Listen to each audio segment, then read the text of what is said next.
Quand même, c'est quelque chose qu'il faut d'abord saluer. Nous devons remercier les États-Unis d'Amérique d'avoir pris cette batterie de sanctions. Mais je crois qu'ils le font graduellement.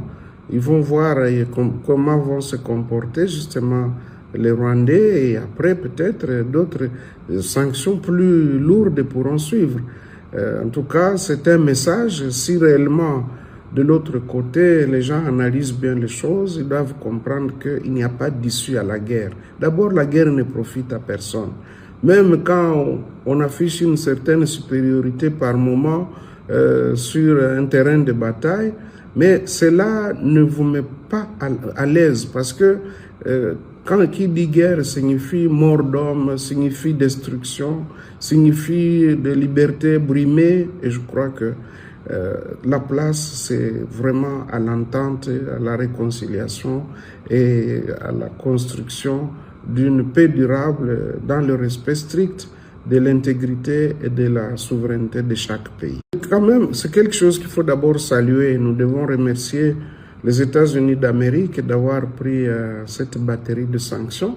Mais je crois qu'ils le font graduellement. Ils vont voir comment vont se comporter justement les Rwandais et après peut-être d'autres sanctions plus lourdes pourront suivre. En tout cas, c'est un message. Si réellement de l'autre côté, les gens analysent bien les choses, ils doivent comprendre qu'il n'y a pas d'issue à la guerre. D'abord, la guerre ne profite à personne.